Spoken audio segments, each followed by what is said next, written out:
All right, folks, we're going to turn to our scripture lesson for today. And we're going to be looking at a passage out of Luke's Gospel, chapter 2, 8 through 20. And let me just ask you something before we get into it. Have you ever forgotten something really important? I mean, I know we've all forgotten things along the way, but something really important, so important that if you didn't remember it, there were going to be consequences, right? Like forgetting a special birthday, or how about an anniversary? If you've ever done that, oh, well, that's not a good thing. What about this? Maybe forgetting to tell your sister-in-law that her bird died while she was away on vacation, and so you put it in the freezer to preserve it until she got back. How about that one? You know, one year my sister and her husband and family were going on their annual fishing trip to Canada. And so as they prepared to leave, they made sure that they had a sitter, and it was my sister's sister-in-law that agreed to watch the house and take care of the pets. Some of the responsibilities were taking care of the dog and the cat and the cockatiel. And my sister's pets are very, very special to her, trust me. Well, anyway, all was going well through the week, uneventful until about midweek, when the cockatiel, well, it just laid down, if you know what I mean, and it didn't get back up. And so she thought to herself, well, they're on vacation. I don't want to disrupt their vacation by calling them and letting them know that, because trust me, again, my sister's pets are so special to her. In fact, one year when the cat died, she didn't just bury it, she had it stuffed. I mean it. She had Fluffy stuffed so that she could have it forever. Kind of reminds me of the Martin family. They stuff them. Now, I don't know if you stuffed your pets, but you sure did do a whole lot of other stuffing going on. But anyway, back to the story here. Here she was with an important decision to make. Should I call them? Not. She decided not to. It was a great idea. And, so she did what she thought she should. She found a plastic bag. She picked up old Polly and put Polly in the plastic bag, opened the freezer door, and in Polly went. And when they returned home in all of the chaos of unpacking, the dog barking, the suitcases coming in, the fish coming in, she had given them some of the details about the week, but forgot the most important detail. And she just simply handed back the keys, said their goodbyes, and left without a word of what happened. So my sister, Denise, her name is, took that fresh catch of fish, opened up the freezer expecting to put the fish in, and instead she was greeted by Polly with this frozen smile, if you know what I mean. Yeah, it was quite an experience indeed. I think she forgot a very important detail, don't you think? Don't you agree? No doubt about it. You know what? As we make our way through this Christmas season, this wonderful holiday where we are reminded of all of the wonderful things that God gives, His love, His joy, His peace, His hope, let us not miss those details. That's easy to do, right? In the chaos that seems to be built in to Christmas, in all of the busyness, it's so easy to miss out on what is really, really important about Christmas.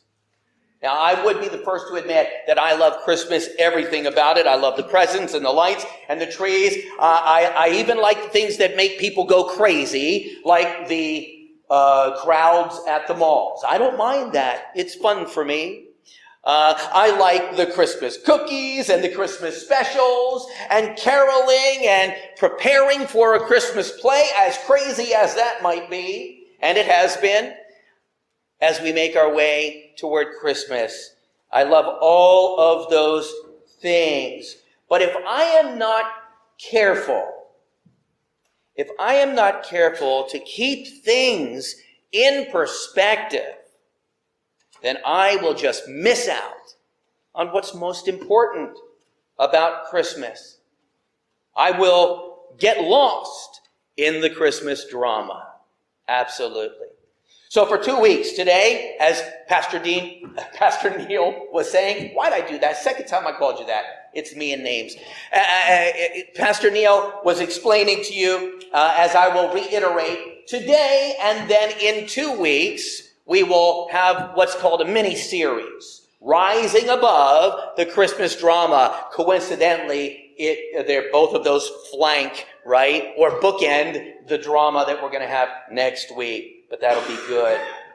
We begin it today, however, this two-part, if you would, sermon series, rising above the Christmas drama so that we don't miss those details of what Christmas is all about. You know, the true meaning of Christmas is not found in the paper and in the bows, but in the gift that came down on the very first Christmas, that ended up in a little stable behind an inn in the tiny town of Bethlehem. And with that said, I think I'm going to let Linus Van Pelt tell us the story. So why don't you watch Linus tell Charlie Brown what the true meaning of Christmas is. I guess you were right, Linus. I shouldn't have picked this little tree. Everything I do turns into a disaster. I guess I really don't know what Christmas is all about. Isn't there anyone who knows what Christmas is all about? Sure, Charlie Brown. I can tell you what Christmas is all about. Lights, please. And there were in the same country shepherds, abiding in the field, keeping watch over their flock by night, and lo, the angel of the Lord came upon them. The glory of the Lord shone round about them, and they were sore afraid. And the angel said unto them, Fear not, for behold, I bring you tidings of great joy, which shall be to all people. For unto you is born this day in the city of David a Savior, which is Christ the Lord. And this shall be a sign unto you. Ye shall find the babe wrapped in swaddling clothes, lying in a manger. And suddenly there was with the angel a multitude of the heavenly hosts praising God, and saying, Glory to God in the highest, and on earth peace, goodwill toward men.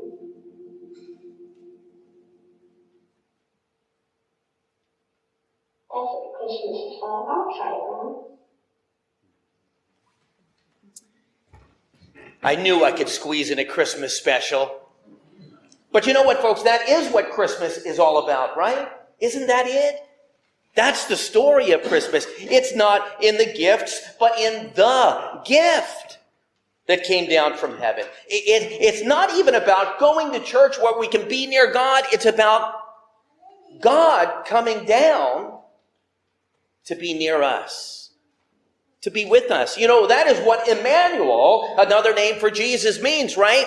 It means God come down. God with us. It's about God reaching down and touching the world through the gift of his Son. This is what we'll call the Christmas touch. That's what we'll look at today. So as we consider Luke's rendering of the Christmas story here, let's examine the who, the how, and the why of God's plan to touch the world. Now first, let's consider the who in this series. Who God chose to touch. Luke tells us in verses 8 through 10, as we look down into our bulletin or into our Bible, he tells us within those verses the very first people that God touched with this wonderful, miraculous event. It was the shepherds, right? The shepherds were the very first to receive this message. And what is very peculiar about this is that of all people, the shepherds, they would be the last people that I would think God might give the announcement to, announcement of such magnitude and importance to some of these ragtag misfits that were really, for the most part, separated from society. By no means were they considered special. Not special in any way according to how the world or their culture looked at them, they were the forgotten ones. They were poor, they were uncultured, they were uneducated, and they were unclean. You wanted to hold your nose when a shepherd came around. That's what they were. They held one of the lowest positions in society in their day. And they were so despised by the religious community that they weren't even allowed to enter into the synagogue. They weren't. They had to stay outside, nor could they participate in the annual feasts or the holy days. They were considered, well, to be thieves, outlaws, people to keep at arm's length.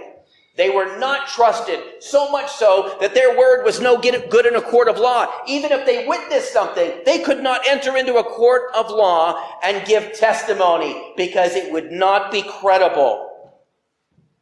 They were alienated from society in every way. We hear a lot of that about, the leper and the tax collector, but you never think the Christmas story even contained those individuals too, where God over and over shows that he comes to the least of these and he loves them and he calls them his own, but not by society. They were alienated, and so they were lonely and they were humble with no dreams about the future.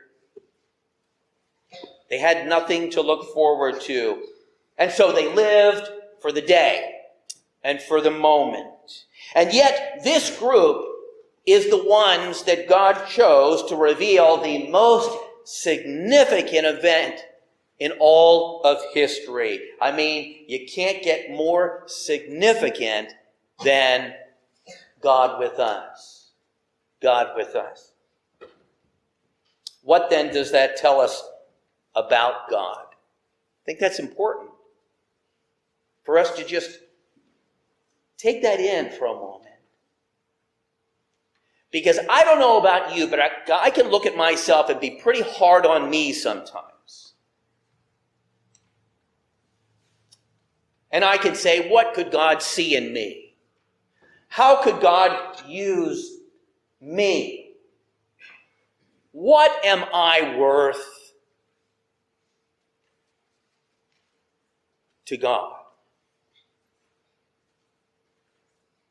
Let alone those around me. What does this tell us about God? Well, number one, God is not concerned with the things that we are concerned with. He doesn't look at things the same way that we do. He is not impressed by the glamorous. He is not one who would pander to the proud. But he gives grace to the humble. Those who come to a place where they say, I am nothing without God. But with him, I have everything I need. To those he gives grace, and he relates to the common, even to the ordinary and overlooked and underappreciated. That's where God heads. Because that's who needs him the most and who is ready to receive him. He gave the announcement of the birth of his son to everyday folks, which shows how he cares for all of humanity the same. He doesn't look at the outward appearance of man. He looks at the heart, doesn't he? Isn't that how he chose David to sit on the throne? All of the other brothers came by one after the other who were, impressive. And little David, the shepherd, there it is again. That says, God says, that's who I want. That's the one I'm going to put on the throne because he has something that all the others didn't have. A humble heart. God looks at the heart, and so he comes proclaiming his salvation to this ragtag bunch of misfits in the middle of the night. So we know who God chose, but what about how he chose to touch the world? Well, it began with an angelic proclamation. Verses 11 through 14 lay that out. Again, you can look in there. I'm not going to reread it. Linus did a good job by himself. And we know that. But this too is quite peculiar. I mean, if it were us, we would most likely seek out someone with high standing to proclaim this announcement to, right? We might look for maybe someone within the religious community. That would make sense, right? A priest or a rabbi, or maybe a synagogue official. Maybe we'd even go to King Herod himself, who was the top, right? But notice here the way we choose and the way God chooses is also quite different. God chose to send his announcement not to the king with trumpets. He didn't send it to the religious elites, really is what they were at the time, because they sure thought a whole lot about themselves. Instead, he sends his announcement once again to the lowly, humble shepherds. And it was not a random choice. It was intentional. Very purposeful. You know, I like how Max Lucado expresses this event in his book entitled The Applause of Heaven. Listen to his words. An ordinary night with ordinary shepherds. And if it were not for a God who loves to hook an extra on front of the ordinary, the night would have gone unnoticed. The sheep would have been forgotten, and the shepherds would have slept the night away. But God dances amidst the common. And that night, he did a waltz. The black sky exploded with brightness. Sheep that had been silent became a chorus of curiosity. 1 minute the shepherd was dead asleep. The next he was rubbing his eyes and staring into the face of an alien. That would have been an angel. The night was ordinary no more. The angel came in the night because that is when lights are best seen, and that is when they are most needed. You know, God comes into the common for the same reason. He comes into the ordinary person for the same purpose. You know, this is what Paul reminds us of in 1 Corinthians about God often choosing to do his greatest work through people and things that are considered the least and the least important. Paul writes, brothers, think of what you were when you were called. Not many of you were wise by human standards. Not many were influential. Not many were of noble birth. But God chose the foolish things. Can we be foolish sometimes? Well, he chose the foolish things of the world to shame the wise, and the weak things of the world to shame the strong. He chose the lowly things of the world and the despised things and the things that are not, in other words, nothing, to nullify the things that are or that think they are something, so that no one may boast before him. Isn't that amazing about God? God uses the least qualified individuals to do his work. It'd be a whole lot easier for God if he just did it himself, don't you think? Because we're all broken vessels, and if he works through us, we are not going to get it always 100% right. In fact, we might just mess it up. But God says, no. I choose to work through you, the broken vessels that you are.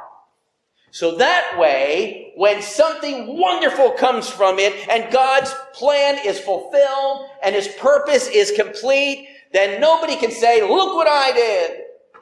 All you could say is, look what he did through a broken vessel. To God, nobodies are somebodies. To God, each and every person needs to hear the good news. And so his wonderful plan to touch the world began with an angelic proclamation that would lead the shepherds to witness the birth of the Savior of the world. But finally, why did God choose to touch the world in this way? He could have done it any way that he wanted to, but why this way? Through revealing himself to such a common group of people. I think the answer is this: because they, unlike the religious elite and privileged in society, were humble of heart. And we're kind of going back to that a little bit again.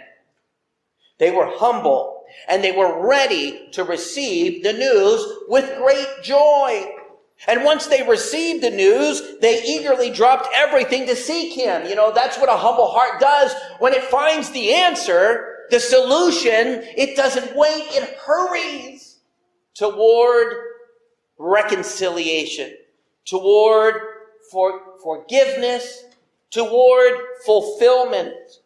They hurried to Bethlehem to see this thing which the Lord had told them about, Luke says.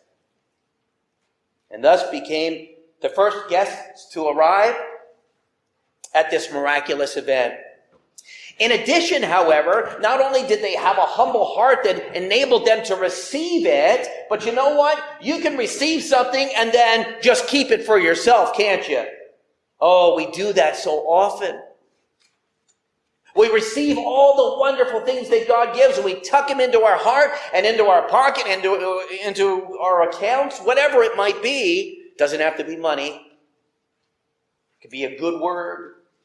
But we take those things and we keep them for ourselves, and then we simply just go about our day. But what did the shepherds do? How did they respond? If you read the final verses that Linus did not include in his reading, you see what the shepherds did with that. Not only did they receive that gift from God, but when they went away, they began telling everyone about it because it was the most wonderful thing that had ever happened to them. And they couldn't contain it. They had to share it with those around them. And so they did. And God, boy, does he understand how to spread the word. Because he could have given that to the king, and the king would have been, King Herod wouldn't have liked it anyway. But he could have given it to some elitist or some religious priest who could have been pumped up because they received it and really never done anything with it. And yet these shepherds went around telling everyone about what they had just experienced.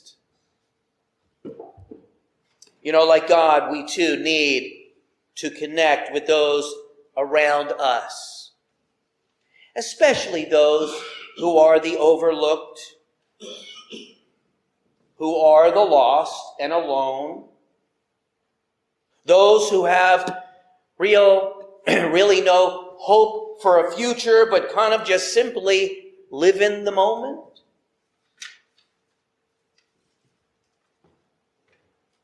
Because they are the ones that reside in the very center of God's heart. From the beginning of the Scriptures, Old Testament, all the way through to the New, it is said over and over again how important the poor and the destitute and the downtrodden and the overlooked and the underappreciated how much they mean to God. They are in the very center of his heart, and so they must be in the very center of our calling as witnesses to God's marvelous love. And when we accept that mission, not only to receive that gift, but to share it with others, to reach out to others with his love,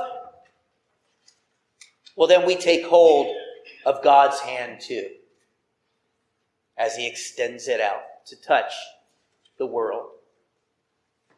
As it's said in Matthew 25, 35 and 36 as we wrap it up. For Jesus says these words, by the way. For I was hungry and you gave me something to eat. I was thirsty and you gave me something to drink. I was a stranger and so you invited me in.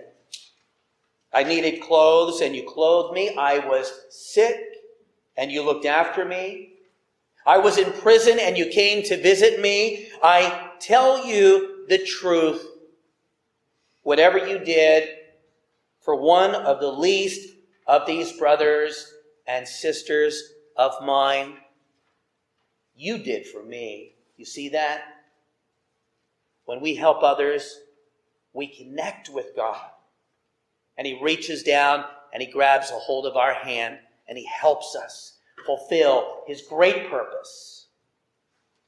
So as we continue our journey toward the celebration of Christmas, let us not forget what the celebration is really all about. God reaching down to touch the world with a gift. Truly a gift that keeps on giving, wouldn't you say?